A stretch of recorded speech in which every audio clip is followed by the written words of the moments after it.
was just a little quick stop that we made yesterday. Let's go to North Carolina. We want to go to North Carolina. And what a crowd. Thank you very much. We appreciate it. There'll never be anything like this. You know, you say, let's go to North Carolina. We get this great crowd. Outside you have people. It's crazy. We're having a great time.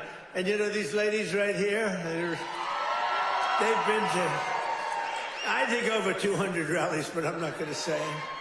And this time I made it easy because they come from North Carolina.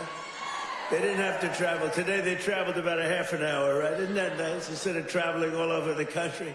They're unbelievable. And you look better than you've ever looked, and I'm not allowed to say that. You know, if you say that, if you say a woman looks beautiful, which you do, it's the end of your political career. But I don't care. You look beautiful. Well, I'm thrilled to be back in this incredible state with so many proud, hard-working American patriots, which is what you are. And let me begin by wishing each and every one of you a very Merry Christmas. Remember, they didn't want to say Merry Christmas when I first started. 2016, we don't want to say Merry Christmas. I said, no, we're going to bring back Christmas. And they don't say that anymore. They don't want to say it, but they don't talk about it anymore because they got shellacked.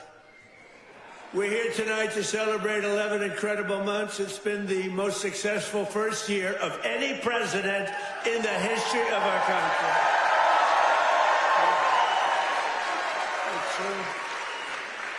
It has been, isn't that a big statement? But it's a statement that you read all over the place. I mean, who could have done better? I don't think anybody could have done better than us, not me, than us. We're in this together.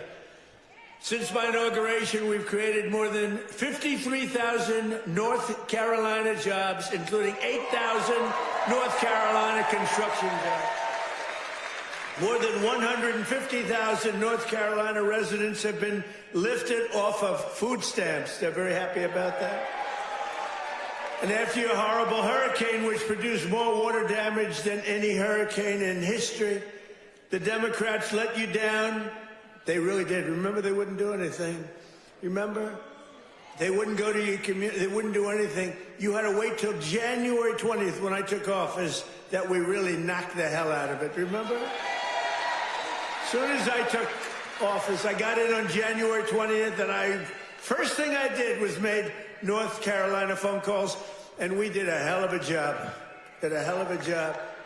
You'd still be sitting in the mud if I didn't get elected. You would be. People were sitting in the mud.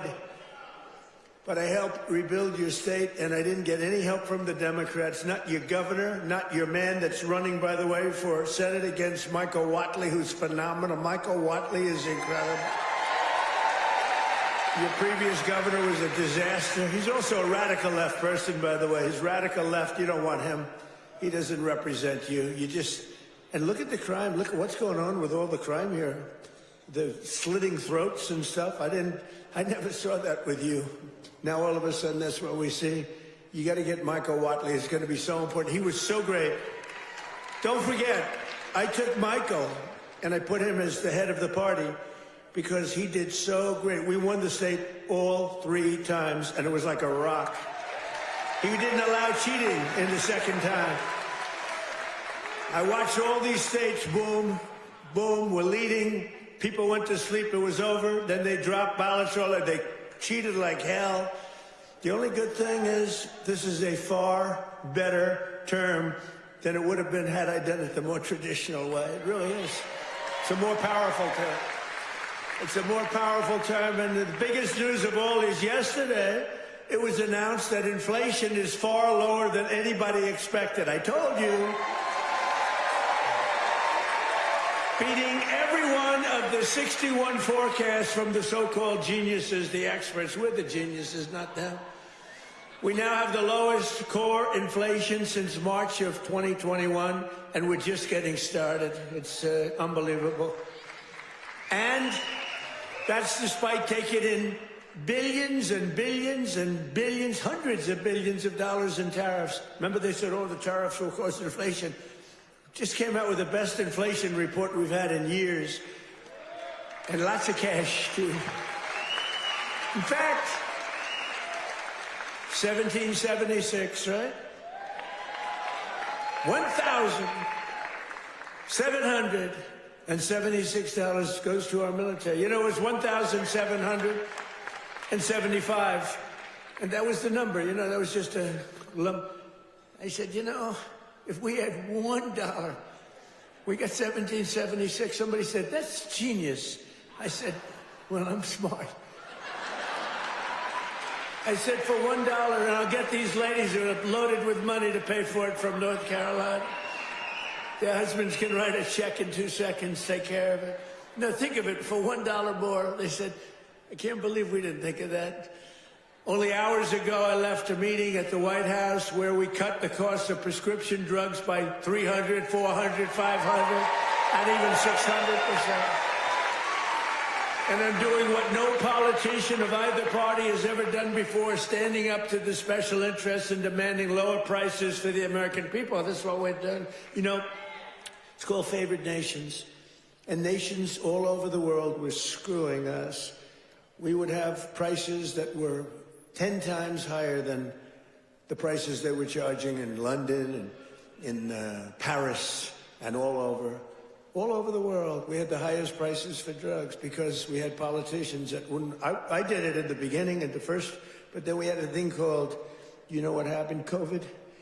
And it was sort of hard to go after France and Italy, say, listen, on top of all your COVID all over the place with everyone dying, we want you to pay a lot of money for drugs. You can't do it. But we did it, and nobody's ever even thought of doing it before. I've negotiated and really did it directly with 17 of the world's largest drug companies, as well as foreign nations that were taking advantage of your country for decades, many decades. For years, Americans have been paying the highest drug prices anywhere in the world by far, 10 times more sometimes, 15 times more, while other countries pay drastically less for the exact same drug made in the exact same plant, in the exact same country.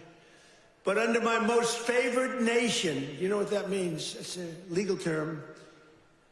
Drug pricing executive order. I just signed a couple of months ago, and it's now being implemented. We have declared that the United States will now pay the same price as the lowest price of any country anywhere in the world. And we should honestly, this is the biggest thing to happen in medicine, I think, since the founding of our country. You know, I don't mind. They actually have a great location. You know, we've had people that look so good behind me that some of them went to Hollywood and actually did very well, you know? See, they may have a better location, but nobody's going to Hollywood. They can only see the back of your head. Look at all the television. Look at all those cameras. It's crazy. But we did something nobody's ever done before. Nobody's tried. Nobody thought they could do it. Don't forget, the drug companies turned out to really do the right thing. They really did. And they were there at the White House today. You saw some of the biggest companies in the world were there. The rest of them are coming next week. But the big problem was foreign countries. They would have to take their drug and raise it from $10 to $20 to $30, maybe to $100, maybe 10 times more. But it really doesn't work that way because the world is a bigger place than the U.S. And so you're not going to have to raise it that much, but you have to raise it. And they always said for 50 years, they say, let the United States pay. And for 50 years, the United States got screwed because we're paying so much more. A drug that was selling for $10 in London sells for $130. That's 13 times more in New York. 13 times more. So $10 in London, $130 in New York. And now that drug will go up for the other country from $10 to only $20 or maybe $30, and it will come down from the United States of America to $20 from $130. Think of that. Think of that. That's the biggest price reduction. When you talk about cutting prices, cutting costs, and cutting prices, you talk about affordability. You know, the Democrats, they're the ones that got us into the mess. They're the ones that cause the high prices. And then they come out and they look at those fake news people back there. They go, this election's about affordability. They go, let's talk about it. No, I'd rather not talk about it. Because they can't. They're the ones that cause the highest inflation in the history of our country, which led to the highest prices in the history of our country. I inherited the mess.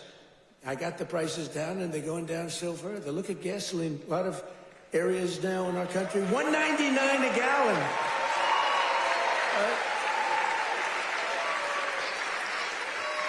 It cost these ladies from these beautiful friends of mine from North Carolina, it cost them like 1/3 to get here than it would have cost under Sleepy Joe Biden.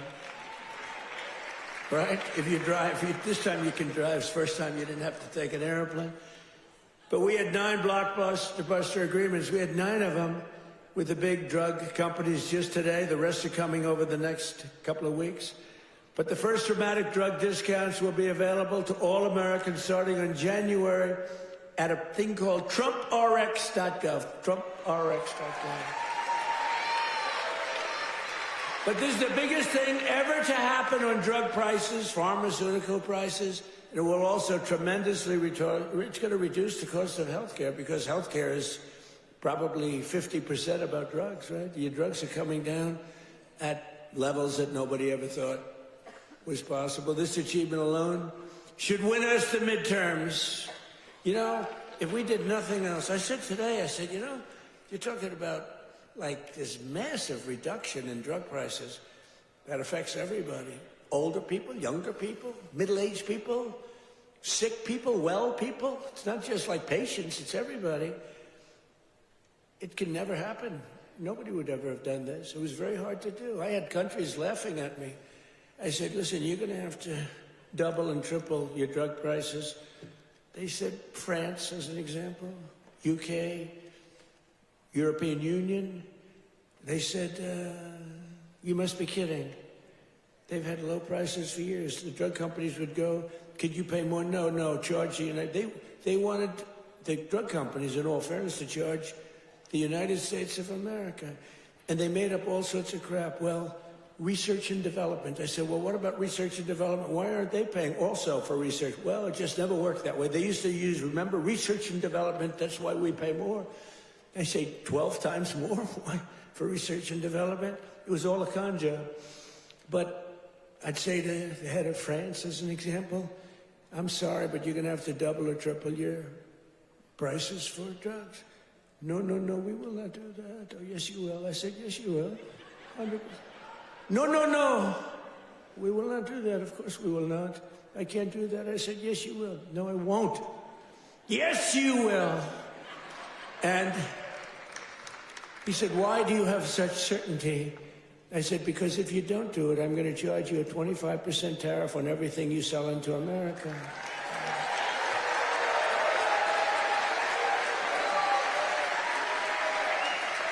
And I said, because that was really the sticking point. They just would do it. They told the drug companies for years, we're not doing it. We're keeping that pill at $10. We're not going to raise it. And the drug companies said, well, you know, it's unfair. I mean, they're paying 10 times more, sometimes 15 times more. That's okay, let them pay more. We're not paying more than the prices were stuck for years. And no president did anything about it. Sleepy Joe Biden didn't know he was alive. The last thing he cared about was this. He didn't care about anything. Just wanted to make it through. But they cheated. Look, he was surrounded by radical left. Hey, did you see on Mar-a-Lago, did you see how corrupt that was now? It's all come out. Wow. It's all come out. Some life. It's all come out. They were totally corrupt, radical left lunatics. Not stupid people, by the way. He was, but the people that really ran the country and that really ran the auto pen, they were not stupid. But think about what we've done. Under the Trump administration, America will not be ripped off any longer. So can you imagine these countries?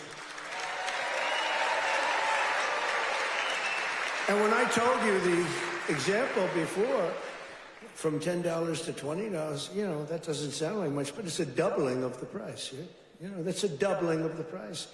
And if it went to 30 or 35 or 40, you know, that's still a doubling, tripling, or quadrupling of the price. But I said, at 25% tariff, it's much more money than what you're talking about. So they would say to me, all countries, you know, obviously they said no at the beginning, and they would have told a normal president no, and that would have been the end of the conversation. So they said no to me, and I said, no, you'll do it, 100%. And they said, what's wrong with this? 100%. I said, 100% that you're going to do it. The one asked me, why are you so certain? Why would you say that I would quadruple the price of drugs in France or someplace? I said, because if you don't, we're going to charge you a 25% tariff. That tariff is worth 5 times more money than you're talking about. And there was dead silence on the phone. And then when the gentleman, Emmanuel, is a wonderful guy, when he spoke, he said, you have a deal. Have a deal.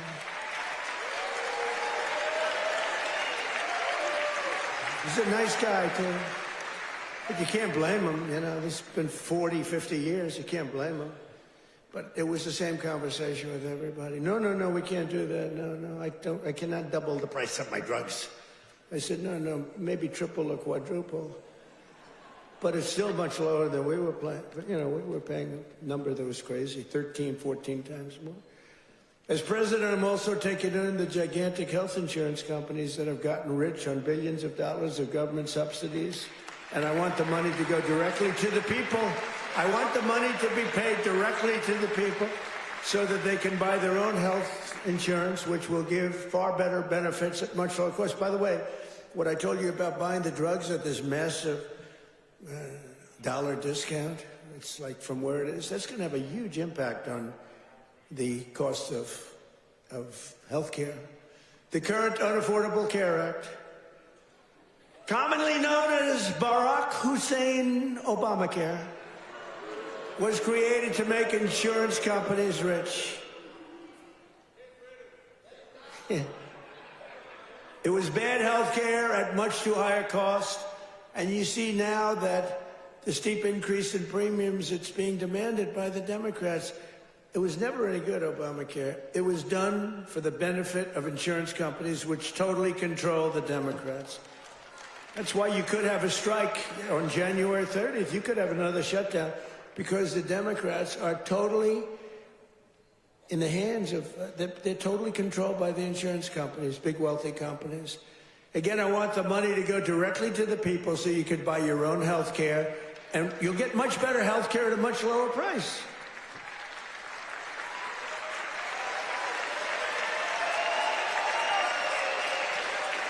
And the only losers will be the insurance companies that have gotten rich. How about these companies? Some of them have gone up 1,400%, their stock prices. One, I think, went up 1,700%. How many people have ever bought a stock that went up 1,700%? And you know, think of it. They've taken in billions and billions of dollars, and the Democrat Party is also just, you know, it's... Look, I don't know what they're going to do, because I don't know how anybody beats us when we say that we want the money to go to the people so you can buy your own health care. How can it ever be better than that? I wanted to do that at the beginning in 2016, but the politicians told me, sir, I was a little bit inexperienced. I've never done this before. Now I'm quite experienced. I've seen things that nobody would have thought possible. But I said, why do we have this crazy Obamacare, or, as we call it, the Unaffordable? Isn't that a great name, the Affordable Care Act? I call it the Unaffordable Care Act. I should get credit. That's a good one. What's better, that or fake news? That or Pocahontas? That? I can't use the names that I used of the Republicans to gain access to the election, but we had some good names, didn't we? But I think the Unaffordable Care Act is pretty good. The UCA, right? You know, they keep talking about the ACA. Think of that. Instead of the ACA, we call it the UCA. The UCA They say, what is that? The Unaffordable Care Act? It is unaffordable. But it was always no good. But now it's really gone. And with time, it gets worse. Now it's going to be hit big. Remember, I didn't do this. This is Obamacare. This is Obamacare. This isn't Trump. But you don't need it because let the money not go to the insurance companies. The problem is the Democrats will shut down the government because they are totally beholden. I don't love that word, but they're beholden. They're beholden to the insurance companies, so I don't know what they can do about it, but, they'll probably close down the government. It's so simple. The money should go to the people. The people should then take all of this money and buy the best health care there is. And there'll be a lot of money left over. Right?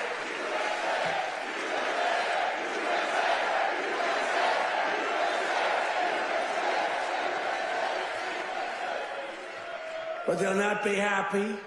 But that's okay with me because you, the hardworking citizens, and finally you're going to have great health care at the right price, so you're going to have it. Although today I did suggest one thing, because when I was watching these big drug companies get up and talk about things, they were giving free medicine, and they couldn't have been nicer, they couldn't have been better, and they were, giving us a hard time a while ago, but it worked out good. I said, you know what I'm going to do? I'm going to call these insurance companies fat cats. They are fat cats. I'm going to call the insurance companies, and I'm going to set up a meeting with them, all of them, and maybe I'll have the same luck that we had with the health companies, with the pharmaceuticals and the drug companies that we had. So rather than just saying we're not going to deal, maybe they'll give us a deal, like cut the price by 50%, and maybe then it starts to make sense. So I'm going to meet with them. Who knows? Who knows? And I'll either meet in Florida. I'm going to Florida. I'll either meet in Florida because I work all the time. So I'll either meet in Florida or I'll meet in Washington the first week right after we all come back to going to our wonderful jobs. And I'll sit down with, it's like 12, 13 people. It's basically these big monster companies. 13, 14 if I want to be generous. Get 14 people in a room and let's see what happens. Maybe they'll surprise us, but maybe we'll ask them for a 50% cut, and maybe they'll give it. You never know. You saw what happened with the drug companies. They're giving free drugs. They've been unbelievable, but they do love our country. And I probably think the insurance company guys love our country. They just felt they were dealing with stupid people, so you can't really blame them. Over the past 11 months, we have brought more positive change to Washington than any administration in the history of our country. That's true. And there's never been anything like it. When I took office last January, I inherited a mess, and very simply, I am fixing it. Joe Biden gave us the worst inflation in the history of our country. A lot of people say, the fake news says, it's not the worst in history. It's the worst in 48 years. Oh, okay, sorry. No, they do. They say 48 years is okay. But when I say history, they go crazy. That's when I let them win. I say, I'm sorry, apologize. I like that hat, 47.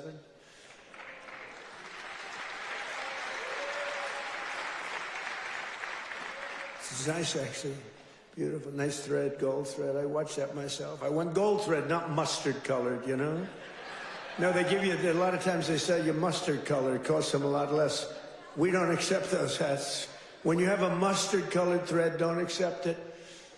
But it caused the prices to be higher than ever before, making it really life unaffordable for millions and millions of Americans. Our border was open and our country was being invaded by an army of 25 million people. Many came from prisons and jails, mental institutions, and insane asylums. You know the difference between a prison and a jail?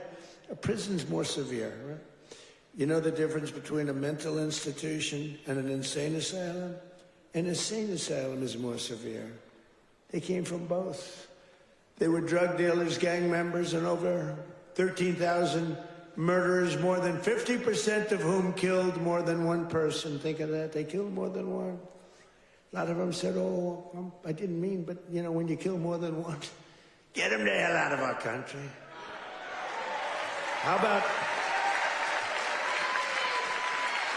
How about that incident with that horrible monster that killed the young, beautiful girl from Ukraine, Animal? And to think we'll have him in trials for years, and you'll get some nice liberal lawyer, and we'll say, oh, well, he had a bad day. Yeah, he had a bad day. He slit her throat. We had men playing in women's sports, transgender for everybody, crime at record levels, the worst trade deals ever made. And our country was laughed at from all over the world, but they're not laughing anymore.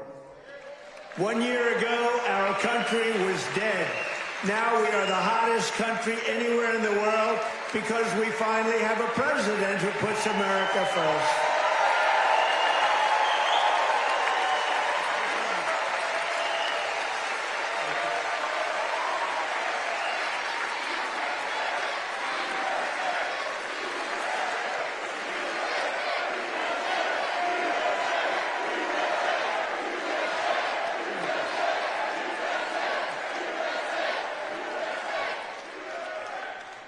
The last administration and their allies in Congress looted our Treasury for trillions of dollars, driving up prices on everything at unprecedented levels. How about the new thing in Minnesota with the Somalians? They sold, now it came out, the great U.S. attorney up there, they came out, think of this, $9 billion, and they think that's just the beginning. They stole, think of it. In their country, they live on nothing. They have nothing. They come here and they steal $9 billion. Are we stupid? I mean, how do we allow that to happen? Ilhan Omar should be sent out of our country. She should not be allowed to be a congresswoman. She married her brother either to stay or to get him into the country. And yesterday she, I guess, made up a story. She said the police attacked her son. They stopped the car, and the police said, we never attacked him, we never stopped him. It was a made-up story. She's a con person. She's full of con. She says, zero. She said, you ought to get her the hell out of our country. That's what you ought to do. She made up a story that the police stopped her son's car, and they harassed the hell out of him. It turned out to be a fake story. There was no stoppage of his car, and there was no harassment. But think of that. In Minnesota, this beautiful place, once beautiful, I don't call it beautiful, you got a governor who's a stupid person, and a corrupt. He's corrupt and stupid. But he allowed this to go on. He allowed this to go on. Everybody knew what was going on. But what nobody knew is over $9 billion. And the people of Minnesota are not happy. And you know who's running for governor? Mike Lindell. Do we like Mike Lindell? That man suffered. That man suffered. What he did, what he went through because he knew the election was rigged. And he did it. He just did it as a citizen. Mike Lindell, I'll tell you what, every time I introduced him, he got the biggest hand. I hope he does great. He deserves to do great. That man suffered. These people went after him. They went after his company. They did that with me, too, but at least I knew what I was getting into. He was just a guy that said, geez, this election was so crooked. It was so rigged. He fought like hell. That guy deserves to be governor of Minnesota, I'll tell you right now. He's a great guy, too. But I'm bringing the prices down, and I'm bringing them down fast. You know that? As I saw the other day, and as I showed to people the other day, I made a speech. It was very well received. You know, we had one problem. I put up these gorgeous charts, and it says chart. And I'm, sort of talking about the chart. You're reading into a piece of glass. I got no audience. I got just people, very hostile people waiting around. And I'm reading into a piece of glass for 22 minutes, and I talk about the chart. The networks didn't put up the charts. Only Fox put up the charts. Fox put them up, in all fairness. When we get angry at Fox, we have to remember that. They put up the charts, so you could start putting them up now if you want. But we put up these beautiful charts that were very... Look at that. But I very much like the chart from Butler, PA. I like that much better. That's my all-time favorite chart. You know, that's a great chart. They're all great charts, but I never like a chart like that chart I put up in Butler. Just take a look at the chart right here. That was a good chart. I love that chart so much. I sleep with that chart. But this is okay. There'll never be a great chart for me. It's only the one. Compared to Butler, all charts stink. But look at that chart. Look at the kind of Biden price increases and Trump price increases. Look at that. They're all Biden. We're bringing the prices down. Look at that chart. NBC and CBS and ABC fake news. They're fake news. Oops, that camera just went off. Sorry about that. Every time I mention that camera, you know, you see the red light back there, you see it go off. ABC fake news. I think ABC's the worst. Believe it or not, George Slopadopoulos, he paid me about $16 million. You have George Slopadopoulos. I heard Chris Christie lost his job. They fired Chris Christie. And they have a great young woman taking his place who happens to be Hispanic and happens to be phenomenal. She's going to do a great job. But they fired Chris Christie. And guess, you know why? He wanted to eat all the time. No, they fired him. He was bad news. But I'd say ABC is the worst of the networks. I would then say NBC is horrible. I mean, just horrible. They had this guy on, this fake guy, the fake senator. I call him the fake senator from a place called Georgia, right? And he was talking about all the, you know, things. He says he's a church leader. You know, it's funny, if you go on as a church leader, they talk about church and state, right? He's allowed to talk about it. He said, I'm going back to my church and I'm going to pray this morning. I'm going to talk about all these issues. If a Republican said that, they start screaming church and state. They don't scream. But NBC is really bad. And CBS, I mean, I love the new owners of CBS. Something happens to them, though. 60 Minutes has treated me worse under the new ownership than... They just keep treating me. They just keep hitting me. It's crazy.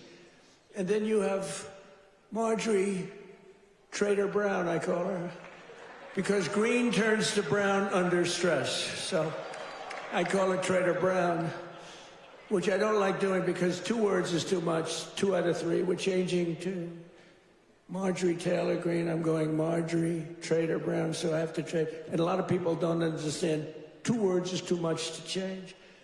I actually like Marjorie Taylor Brown better, but everyone says Marjorie Trader Greene is good, but they're all good. But what the hell happened to her?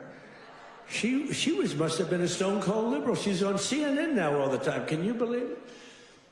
And it was only because I couldn't call her back. You know, I have 218, 19 to change it, but we have 200 and some odd congressmen and women. I have 53 senators. I have 212 countries. I've got a family. I should talk to my family, too. You can't call a president every single day, and then when the president doesn't call you back, she goes around saying, he doesn't call me back. He doesn't. I said, Marjorie, I can't call you back. I got 2. I think, Marjorie, I just can't call you back. I'm sorry. And I wouldn't call her back. And she goes onto a rant. He won't call me back anymore. Sorry about that. You know, you can only go so far. Yeah, once a month, once every week or 2 weeks, but you can't, you know, highly neurotic. Her, not me, but I'm neurotic too. I think I'm probably very neurotic too. I always say controlled neuroses is good. Being neurotic, no good, but if it's controlled, that's okay. It gives you some energy. But what the hell happened to Marjorie Trader Greene? It's unbelievable, but she dropped out because I wasn't going to endorse her, and the person I would have endorsed was going to kill her in the polls. So she dropped out. And then they talk about how brave she is. No, brave would be to stay. And, you know, it's one of those things. But she dropped out. I can't believe it that people can change so much. But you can't go from being a strong conservative to a stone-cold liberal unless you are lying. You know, you can't do that. I mean, you can stop liking somebody or You can say, I don't know. She's fake. Look, front row Joe. What are you doing in the second row? What happened? Well, you're in the front row. That's good. It's front row Joe. I don't know who's been there. The front row Joes or you? It's pretty close. Very different. Hey, very different types.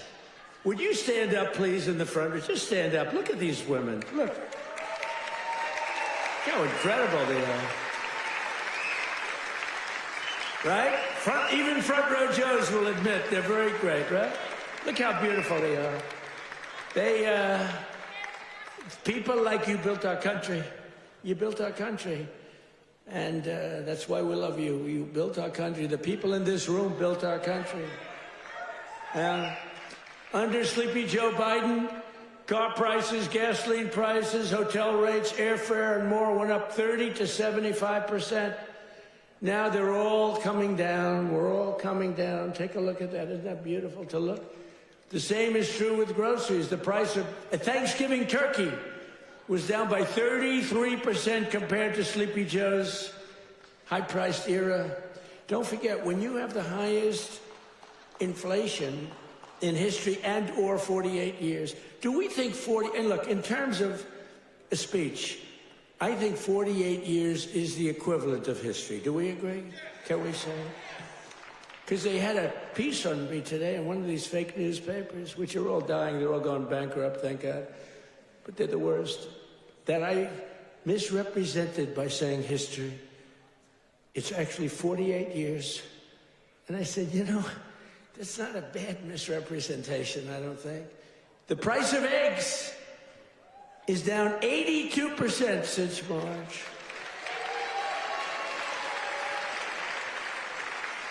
Do you remember? There the people are. Do you remember? Fake news. Do you remember when I just got elected? It was a big thing. We won every swing state. We won the popular vote. We won by like 312 to 200 and something, and like low 200. And we won everything. We won districts, the word district. We won districts by 2,750 to 525. That's a slaughter. And that's the thing when you see everything's red except for two little lines on the left and the right, meaning New York and California. That's the one that really is incredible. 2,750 to 525. We won everything in a slaughter. We won everything. And what a great thing it was, right? When you can have an election that good. And they tried to rig it. Remember we had the thing? Too big to rig. Remember that statement? That was a big thing. They tried like hell. They gave up at about 9:02. It was too big. It was just a landslide. They couldn't do it. They cheated a lot. But we made it too big to rig, and I appreciate you getting out. I said, the polls had us up, pretty way up. And a lot of times when that happens, you'll say, let's go out and watch a movie, and we'll come back and watch the president win. No, I said, don't watch a movie. Go out and vote.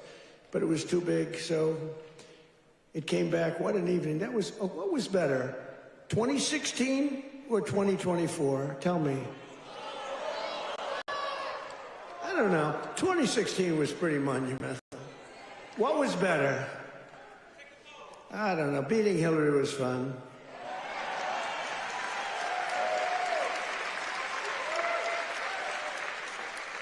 Well, Hillary has a much higher IQ than Kamala. I would say, I think Hillary has probably 50 or 60 points higher. Now, Hillary was smart. She was nasty. Whew, I wouldn't want to go home to her. She was nasty.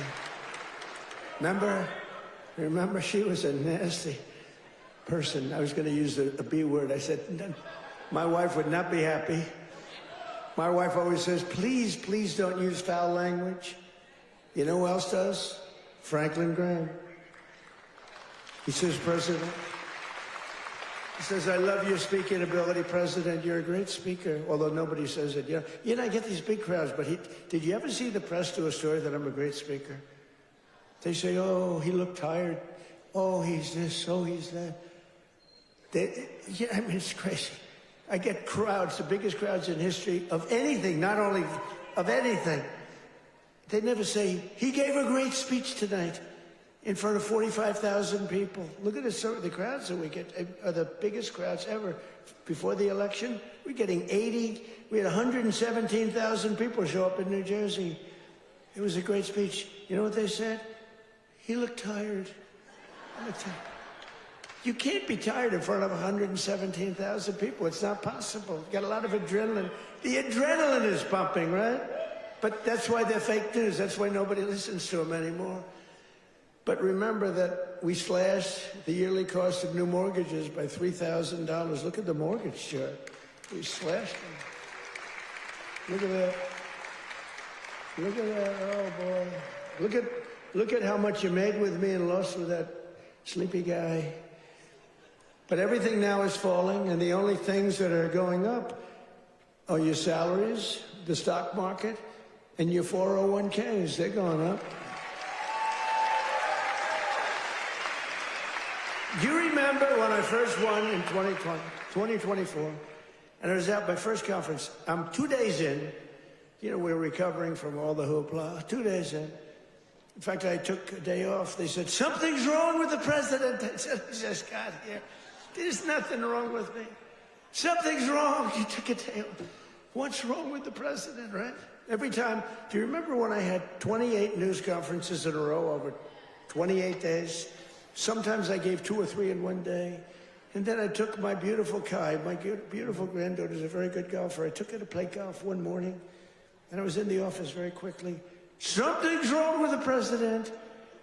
Do you remember the rumor was that I had passed away? Do you remember that? I won 28 days in a row. I took the kid to play golf. And we play very fast. She's good at, I'm a very good golfer.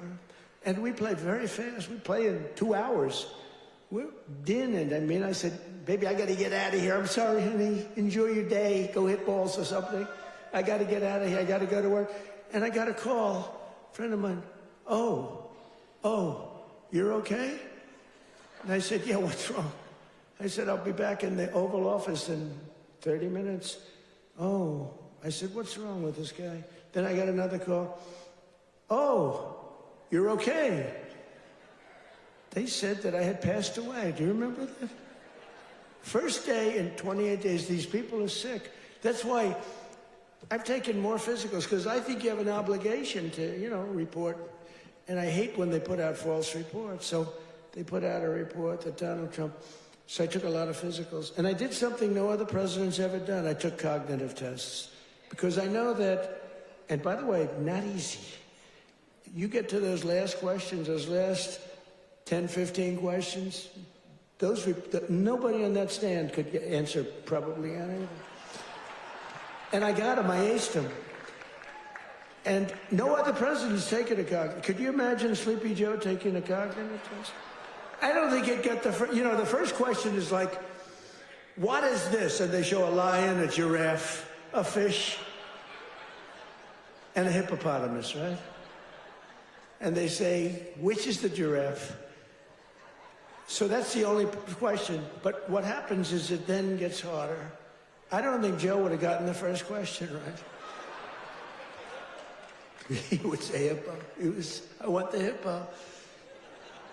But anyway, I've taken now 3 cognitive tests. I've aced every single one of them. And these are, this is that big stuff. This is Walter Reed. I've got a whole team of doctors all over the place. If you get them wrong, I said, what do you think? Should I do it? They said, well, here's the good news. The good news, if you do well, that's great. Actually, if you do well, they won't report it. If you do badly, it's going to be the biggest story in history. They said, it's possible that if you do badly, the word will leak out and you'll look very bad. I said, this was on my first test. After that, I knew that I can do very well. Smart person.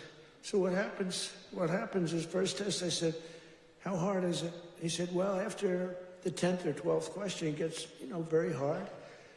And I said, well, what do you think? They said, look, if you're going to do well, but if you're not going to do well, it's probable that the word will get out. I said, well, let's do it anyway. And I did it. And it was actually good. For a year, they called me a very intelligent person, but then they forget. Then I did it again. I aced it again. They report it. And these are doctors that I don't even know. And they report it. And then I did it a third time a few months ago, and I reported. But it's very small reporting. But can you imagine if I did badly, right? Can you imagine that, front row Joe? Would I be in trouble? They'd say, there's something wrong. But I like to do it. But I had perfect health. And they reported his health is perfect. And they interpret that. And the fake news interprets when a doctor says he's got perfect health, they go, what does he mean by perfect? There's something wrong with the president. These people are sick. Now, there will be a time when perhaps it won't be 100% true with all of us, right? And when that time comes, I will let you know about it. In fact, you'll probably find out about it just by watching. But that time is not now, because I feel the same that I felt for 50 years. I really do.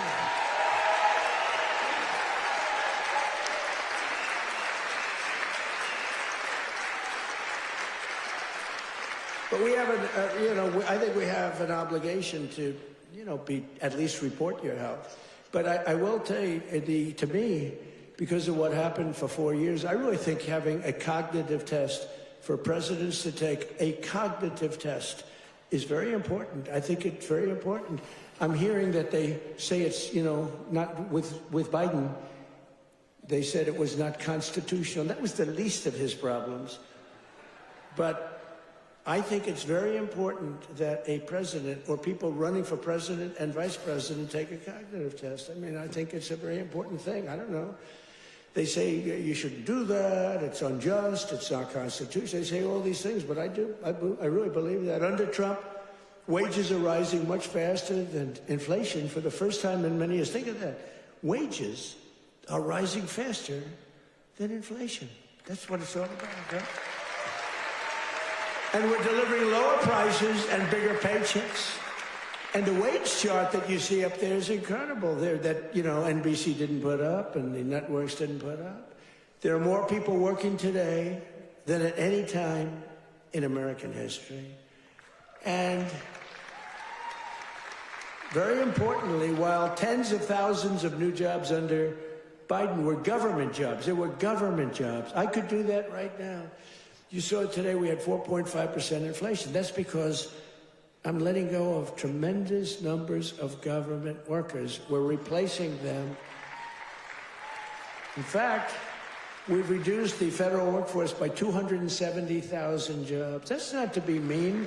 That's to get them off. And they are getting jobs in the private sector, and we're helping them to get jobs. But if you have all government jobs, we're going to be, a country that we don't want to mention names because we don't want to insult, but we're going to be a country that cannot be great. 100% just came out. 100% of all jobs created since I took office have been in the private sector.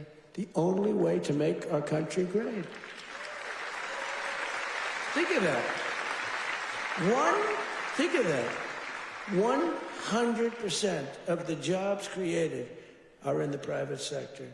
Now, if I want to make some good numbers, I'll add 300,000 jobs. I can do it with one phone call. Each agency hire 25,000 people today. They hire them immediately. They pour in, and the 4.5% would be down to 2.5% in a matter of moments. I could get it down to zero. Hire a couple of million workers. Please. Oh, the country's booming. We're down at zero. But that's the destruction of a country. That's what Biden used to do. They used to hire 10 people for one job. They'd have 10 people, would look at a job and would say one person can do the job, but let's give it a break. Let's do two instead of, and they'd have 9 people for one job. And that's really tantamount to a failed country. In 4 years, the last administration secured less than $1 trillion in new investments in our country. Think of that. 4 years, less than one. 4 years, the whole term, less than $1 trillion.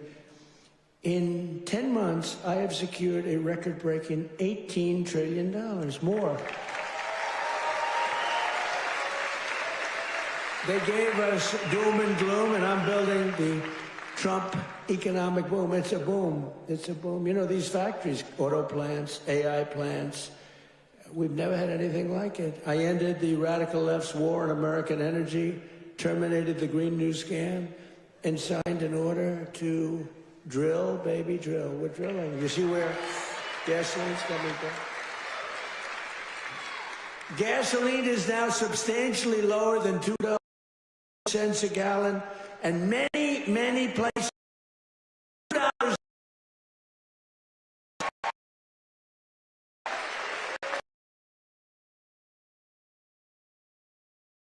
1,600 new electrical generating plants. That's a record all time. Because, you know, we need tremendous amounts of electricity for AI and for all these plants. Electricity prices will fall very dramatically when these plants are open. To protect North Carolina workers, we imposed 25% tariffs on foreign automobiles, 50% tariffs on foreign steel, and I approved 25%, 30%, and 50% tariffs to save North Carolina's cherished furniture industry, which has been decimated by China. You know, I used to come here a lot for one reason. I'd build hotels, and I'd build different buildings, and I'd come here to your furniture area. I used to love it. Those people were so talented. I'd buy so much furniture, and that was before politics. I did great. I was very good at real estate, I would tell you. But I used to come to North Carolina to buy furniture for lobbies or furniture for hotels, and I was here a lot. I mean, you've been decimated, but it's coming back now because I put tariffs on, big tariffs, actually. But I remember I'd say to a guy, I like that chair. You don't realize what I did. I would look at a chair. The arm of a chair was very important to me. I said, I like that chair, but this arm has to be a different shape. And you got to chisel that. I'm a very aesthetic person, believe me. Except with women. I don't care what a woman looks like. I used to say beautiful. Now I don't care. Since politics, I never mention looks anymore. The most beautiful woman can walk right across. I don't even look at her anymore. Because in politics, that's the sign of death.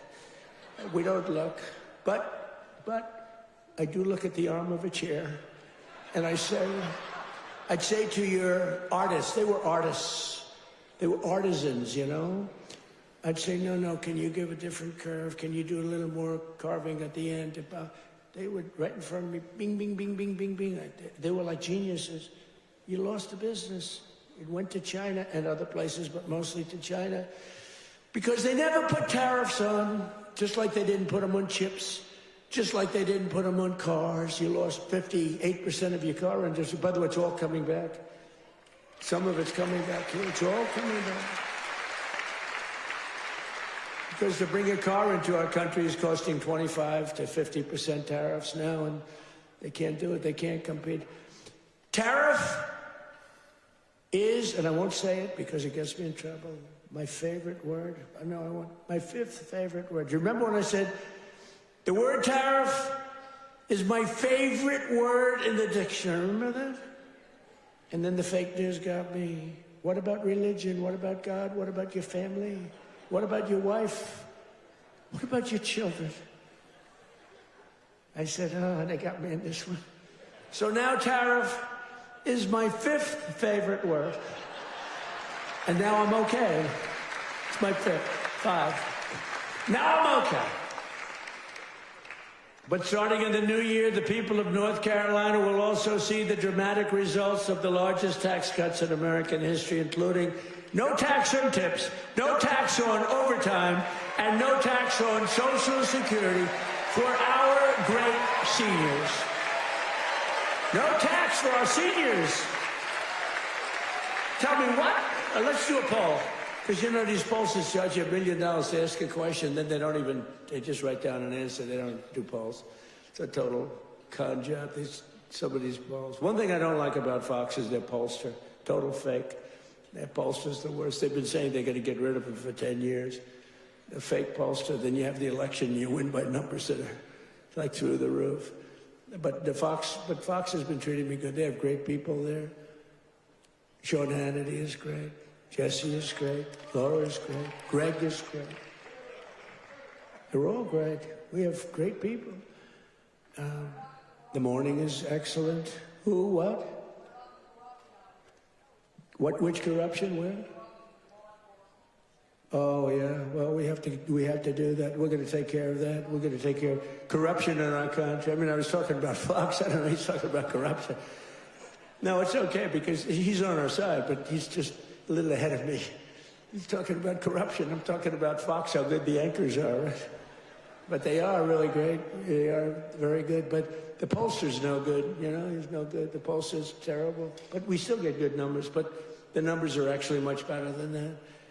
But we're joined tonight by Heather Whitley, a bartender and server in Nashville, North Carolina, who will save over $5,000 from no tips. Think of that. From no tax and tips. Heather, where are you, Heather? Are you here, Heather? Where are you? Where are you? You want to come up? You want to come up? Come on up. She's going to save over $5,000, no tax on tips, toward a down payment on her first home. So, Heather, congratulations. Look how amazing she is, right? Come on up. I don't know how you're going to get up that stair. Are you okay? Look at her. She has no problem. Somebody else would not be able to make it. Thank you, Dara. Nice to see you. Want to say something? Go ahead. Well, it's been a tremendous help. It's now allowed me to invest in my first home, and that is the American dream for all of us. I don't have much to say, sir. Thank you so much. You said it perfectly. Thank you, Dara. Thank you.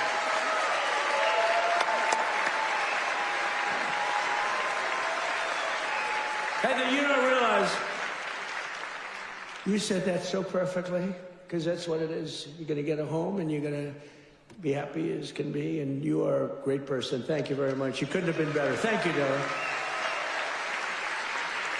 Also with us is Austin Harding, a police officer, highly respected, a loving father from Monroe. Austin and his wife are raising a son with autism. A beautiful son, beautiful, beautiful person, and are passionate supporters of MAHA, and they love Robert F. Kennedy Jr., so do I. And with no, thank you, Austin, and with no tax on overtime, Austin will have thousands of dollars, many thousands of dollars more to help care for his wonderful son. Last but not least, we have Carolyn and Charles Thurston, who run a successful small business providing care to senior citizens. That's great. Not only did we make their small business tax deduction permanent, helping them to expand, but under no tax on overtime, their employees will have much higher take-home pay, and that makes their job a lot easier. So, Carolyn and Charles, please stand wherever you may be. Oh, that's great. Thank you. So it's going good? Going good? Good-looking couple. Thank you very much. Another key part of our tax cuts is known as Trump accounts. You hear about that? You put money in, and they are knocking them dead. It's great. It's Michael Dell Computer. He put up $6.25 billion. How do you like that? He started with no money, and now he puts $6 billion plus into the first accounts. I mean, think of that. $6 billion. It's, to be exact, $6.25 billion. Even the second part is a lot. And we've had a lot of great Wall Street titans and a lot of great real estate titans. They're all putting money in Trump accounts. It's for kids. They get a certain age and they're going to have money. It's going to double and triple, hopefully. It'll do well. Under this new program, the federal government will be creating an investment savings account for every single newborn American child with $1,000 to be invested and grow over the course of their life. So they'll reach 21 years and, you know, it could be very good. They will consider themselves rich. I mean, it's a lot of money, actually.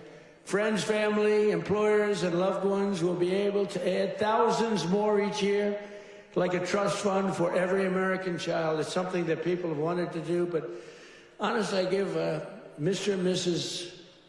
Michael Dell, go out and buy a computer from Dell, because I'll tell you what, they love the country. Great people. Every single Democrat in Congress voted against these incredible benefits. Every single Democrat said no. including a guy named Don Davis right here from this district. He voted against it. That's why you got to vote against him. Don Davis voted against no tax on overtime. He voted against no tax on tips.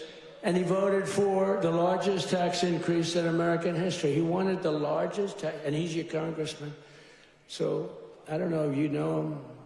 And honestly, I'm good at politics. I never even heard of this guy, so he hasn't made a big impact. But he voted yes on every single Biden disaster, including massive inflation, open borders, sanctuary cities, and the Green New Scam. Don Davis betrayed North Carolina. Don Davis did nothing about the flood. He did nothing about the hurricane. I did it all with your congressman and with a couple of Republicans from your state that put their lives on the line to make sure this got done. And we had to wait till January 20th. They wouldn't do a damn thing. The waters didn't recede. They were living in areas that didn't have water, and now they were surrounded by water. And by the way, Elon Musk, with his incredible, you would call it contraption of communication, incredible. I said, Elon, we need 500 of those. You couldn't get them because it's been very successful. He said, you'll have them tomorrow. Got to give him credit for that, you know. I have my little disagreements with him. I don't believe in the mandate where everybody has to have an electric vehicle within an hour. You know, I don't. But you got to give him credit. He really saved a lot of lives. Here tonight are some of the warriors who, unlike Don Davis, who's a disaster, vote against him, stood up for North Carolina, including Congressman Tim Moore and Brad Knott. Where are you guys? Hey, fellas, come up real fast. Come on up. Come on up. I'll tell you, these guys were, look at them, two handsome gentlemen, extremely different types. Yeah, that's great. Say hello. Say a couple of words. Thank you, man. Thank you, brother. Appreciate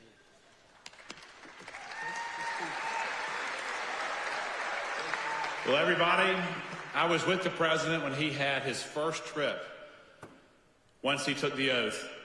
And where did he come? North Carolina. As we gear up for the midterm cycle, where's the first state that President Trump has come? North Carolina. He knows what you know. It's the people that make this country great. It's not the government. It's not regulations. It's people just like you. And let me just tell you this. The fight is long.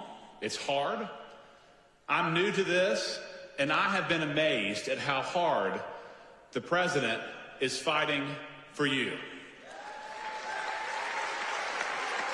So let me say this simply and with my whole heart. Stay with us. We hear you, and we're going to keep fighting for you. Thank you so much.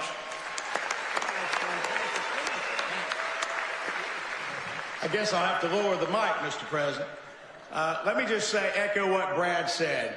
I cannot think of a better president in the history of the United States. Someone who loves this country, who does so much. Mr. President, I don't know how you do it all. You make the Energizer Bunny look slow. It's absolutely incredible. The leadership that this man shows, not only in our country, but on the world stage. We are finally respected around the world again, and that is not an accident. Mr. President, North Carolina loves you. The United States loves you. Thank you for what you're doing.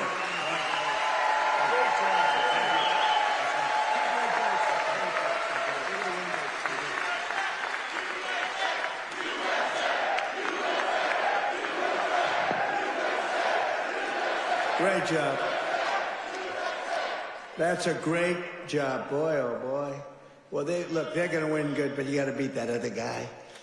Thanks also. I want to thank somebody very special. She's the Secretary of Labor, Lori Chavez DeRima. Where's Laurie? Laurie, thank you. What a job. What a job you've done. Our friend did me a big favor when he recommended you. I was recommended by a great guy, a great friend of mine, and a big fan of Laurie, and he said, I have somebody that would be great, and that was an understatement. You've been unbelievable. Thank you very much, Laurie. Appreciate it. And another one who's been incredible, got a lot of energy. Director of Federal Housing Finance Agency. He's done a phenomenal job. Mr. Bill Pulte. Bill, thank you very much. Thank you, Bill. Also, State Senator Phil Berger. Phil, thank you. Great. And we have a lot of political people here. I would like to introduce them more. Will be here, but one we have to introduce, fellas, is Michael Whatley. And he was the head of the Republican Party.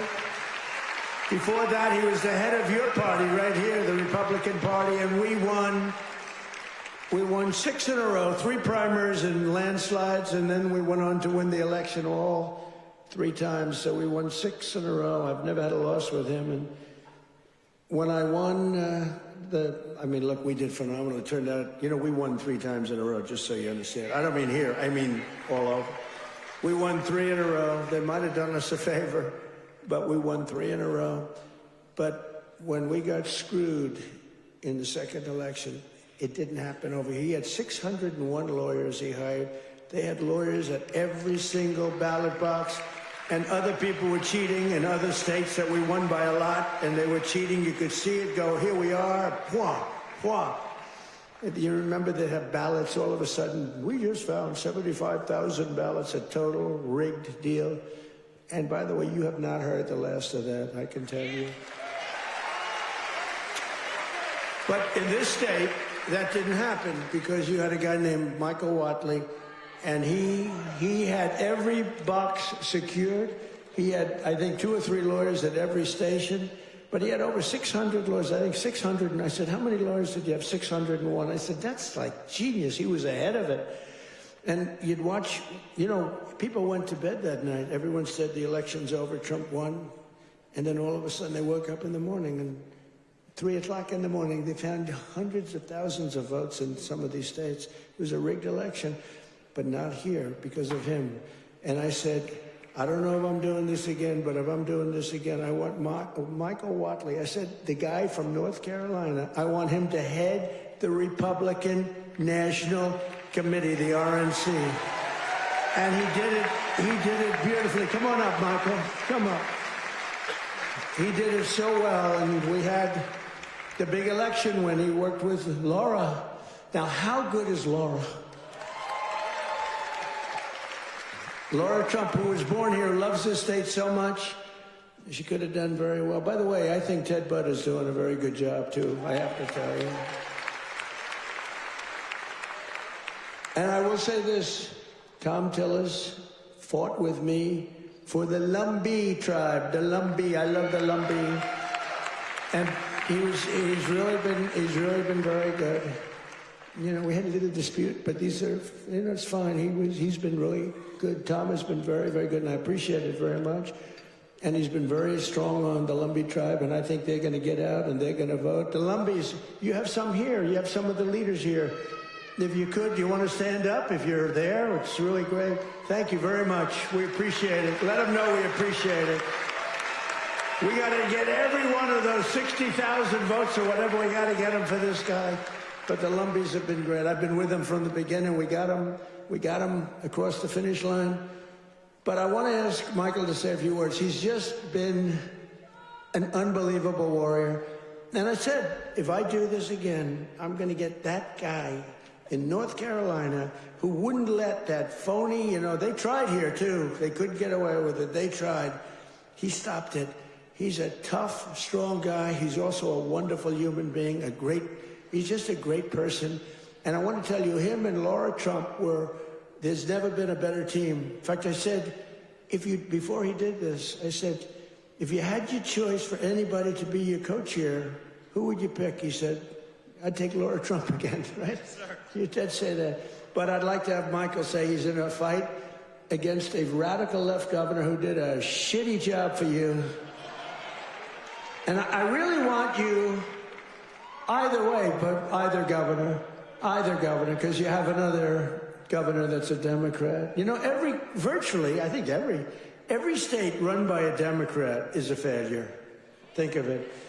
And now your state with all these killings, I never heard of killings, but all of a sudden, and they came in through Biden with his open border craziness, and these are vicious people. But I want this man to say just a few words because it's so important that he wins. You don't want to have a radical left senator that basically wants to have open borders, transgender for everybody, men playing in women's sports. Michael, are you in favor of men in women's sports? I am not. Are you in favor of transgender for everybody? I am not. Are you in favor of open borders? No. Thank you. Thank you, sir. You know, in 2015, Donald Trump came down that golden escalator, said he was going to make America great again. And he was going to do it by rebuilding our economy, restoring our borders, and making America respected around the world again. And I said, I'm with that guy. And we won in 2016, and we won in 2020, and thank the Lord that we won in 2024, and Donald Trump right now is serving as the most transformational president in our lifetime. And President Trump, my pledge to you is this. When I win this seat, when I am the next senator from North Carolina, I am going to be a fighter every day for this great state. I am going to be a conservative champion for North Carolina, and I am going to be an ally to our great president, not just the 45th president, but the 47th president as well, Donald J. Trump.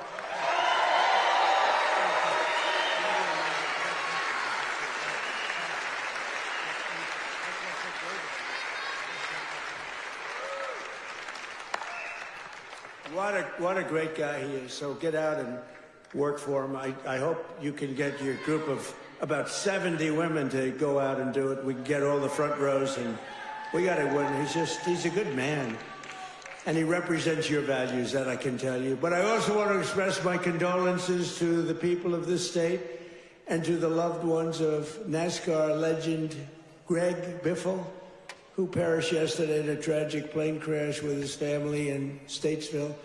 I met him twice. He was just a great young man. And what a tragedy that is with his whole family. So I just want to pay our condolences, our love. Please.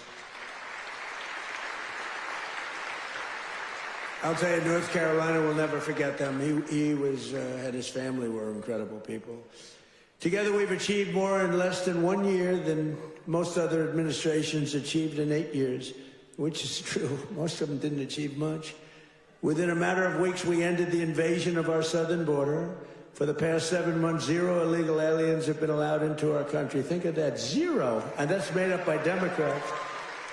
A feat which everyone said was impossible. Biden and the radical left Democrats in Congress turned North Carolina into a dumping ground for tens of thousands of third world migrants, driving up your rent and your housing costs. According to a government report, over 60% of growth in the rental market came from foreign migrants, paid for by the federal government, by the way. Paid for by the federal government, you, the taxpayer. Mass migration fueled mass inflation. But now we are fixing it, and we have record-setting deportations, and we're really focused on the bad people. We're really focused on the bad people. We have farmers who are great people. They know what they're doing. But we're focused on the bad ones. We're getting the murderers, the drug dealers. We're getting the ones from prisons. We're getting them the hell out of here. We're focused very strongly on that. For the first time in 50 years, we're seeing reverse migration as migrants go back home. We're saying, go back home, please. And we want the bad ones to go back home because those are the ones that caused the problem. And think of Washington, D.C. Outside of the terrorism attack from 3 weeks ago. And by the way, that young, beautiful man is doing well. You know, we thought we lost both of them. And We lost one who's looking down on us right now, but looks like he just stood up. Can you believe it? He stood up today for the first time. Two great people. Sarah's looking down on us, and from heaven, she was incredible, doing so well. But he's doing, they were both about the same. We thought we lost both of them. Hit in the same area, if you can believe it. He was hit hard. But he's, and his mother, Monica, I spoke to her the night of, sir, he'll be okay. Every doctor was saying, he doesn't have much of a chance. And she said, sir, I'm telling you, I know my boy, he's going to be fine. I can't believe it. And literally, actually yesterday, he stood up and he's talking a little bit. I mean, the whole thing is incredible. The mother, I've never seen anybody like that. I never saw anything like it. She was so positive. She said, I'm praying, and everybody's praying, the whole country's praying, and there's no way he's going to have any problem. He's going to be just fine. It's not even that he was going to make it. It was like, he's going to be fine. Incredible person. In the year before my election, all net job creation was going to foreign migrants, all of it, 100%. Since I took office, 100% of all net job creation has gone to American-born citizens. The migrant invasion also brought massive crime. What's happening with the killings in North Carolina is indescribable. I mean, for the first time, you're in national news all the time with the killings. That's because you're run by Democrats. 2 weeks ago, an illegal alien from Honduras who entered under Biden walked onto a train in Charlotte with a large knife and brutally stabbed a passenger multiple times in the chest. The same savage criminal alien had previously been arrested 2 months earlier, but he was released by authorities to pillage and kill, which he did. Also recently in this state, you saw this one. Nobody could watch it. Another monstrous criminal with 14 prior arrests plunged a knife into the throat of an innocent young, beautiful girl, Ukraine. She was from Ukraine, who was sitting on a train. You could see she was scared to be there. You could see that, right? Everybody knows what I'm talking about. She walked onto the train. She was afraid to be there. What happened to North Carolina? You didn't have that condition. And then she was attacked from behind violently by this savage. No one can ever forget that look of shock and terror on the young woman's face. It happened so fast as her murderer walked down the train car, dripping with blood all over. Passengers are looking at him. They're saying, what is that? There's blood pouring out from every part of him, from the knife. For years, radical left politicians have been releasing bloodthirsty, violent offenders and criminal aliens back onto your streets under our leadership. We're finally getting illegal aliens and vicious felons off the streets and throwing them out of our country, or in some cases, putting them in the toughest jails in the world because, frankly, we don't want to let them into their country because we don't want to take a chance that these animals will come back. We're restoring law and order in America.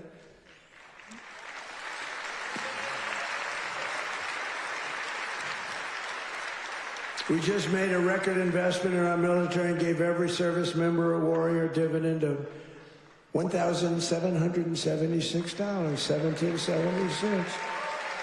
And I'm also pleased to announce that just 2 hours ago, we hit the ISIS thugs in Syria who were trying to regroup after their decimation by the Trump administration 5 years ago. We hit them all.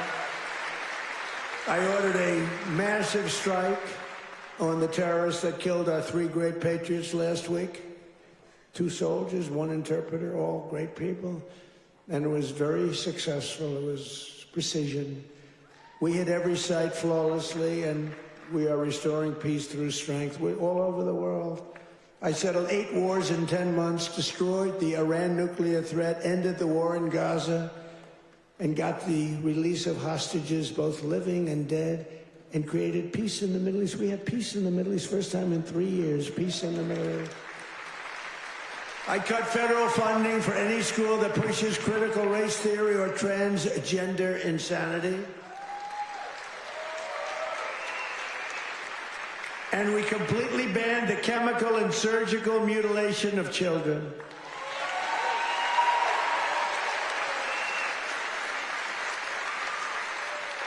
Can you believe I'm standing here, 2025, talking about I banned the surgical mutilation of children? Could you imagine 15 years ago saying that? People would say, this guy's crazy. What the hell is he talking about? The surgical mutilation of children. I banned it. And it's a wonderful thing I did. But can you imagine having to even say it? Or can you imagine having to say that we are keeping men out of women's sports? Frankly, that's less important if you want to know the truth, but it's very important.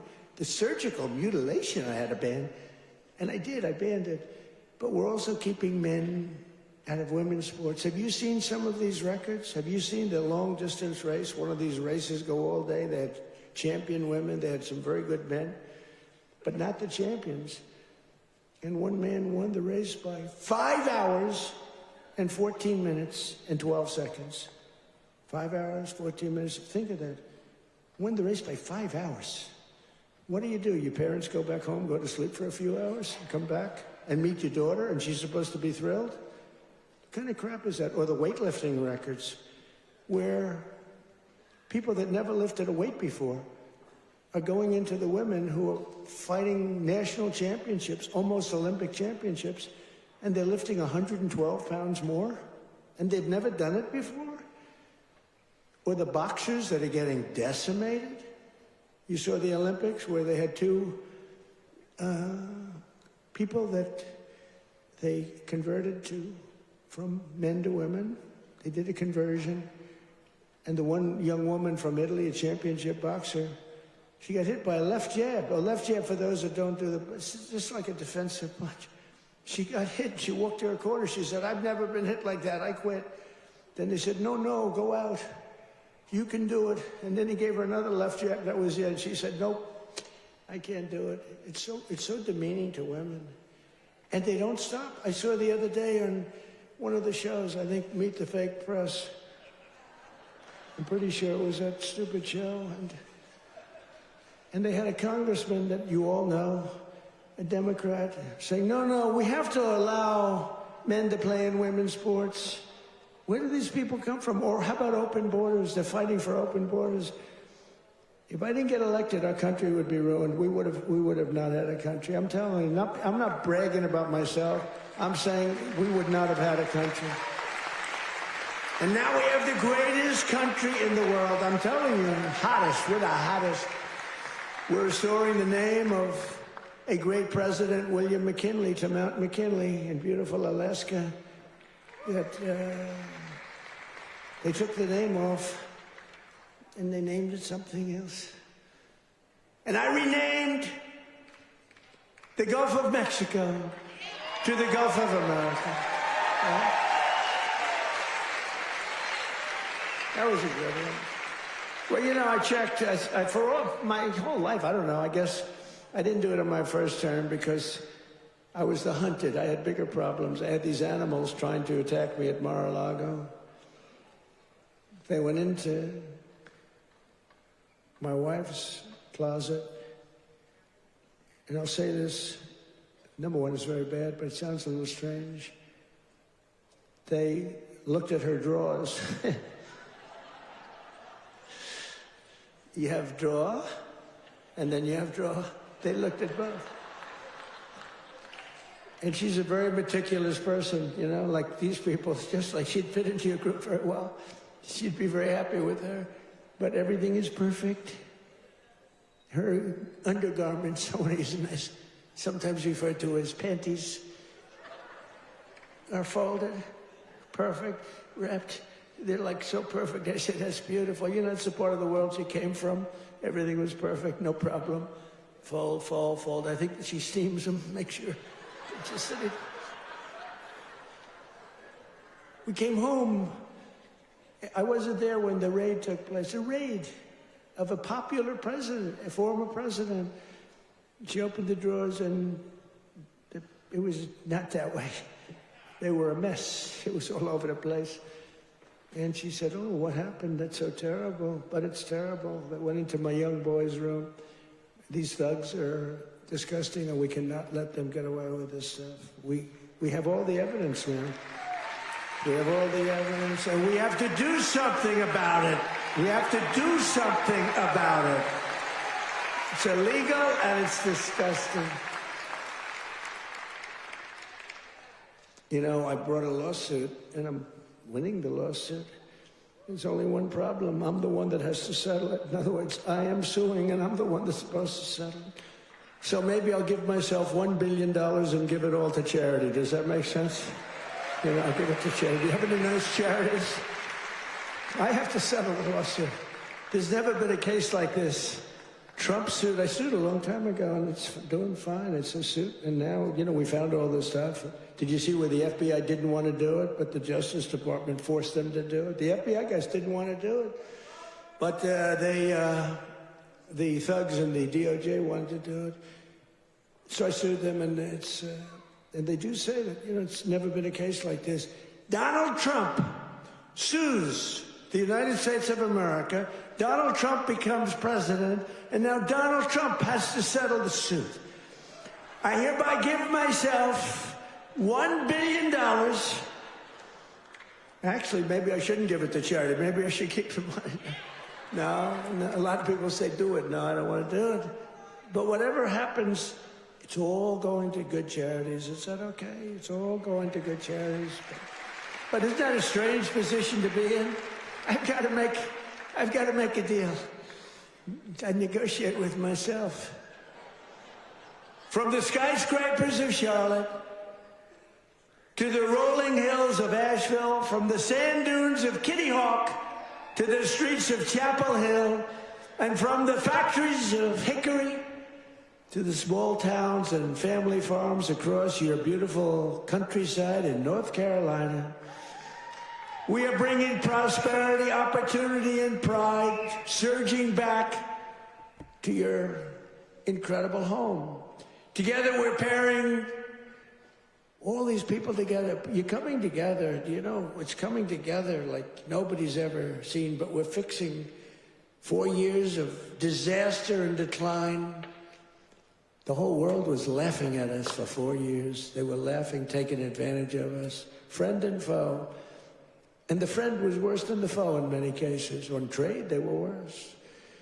And we're beginning the greatest years in the history of our country. It's called the Golden Age of America. That's what's happening. We were a dead country. Now we're talking about the Golden Age of America. Think of it in 10 months. Think of that. So in conclusion, tonight, after just 11 months, our border is secure. Our spirit is restored. Inflation is stopped. Wages are up. Prices are down. Our nation is strong. And America is back. And every single day of this administration, we will keep on working for the hardworking citizens of America. We will fight, fight, fight. We will win, win, win. And with your help, we will make America powerful again. We will make America wealthy again. We will make America healthy again. We will make America strong again. We will make America proud again. We will make America safe again. And we will make America great again. Thank you, North Carolina. God bless you all. And Merry Christmas.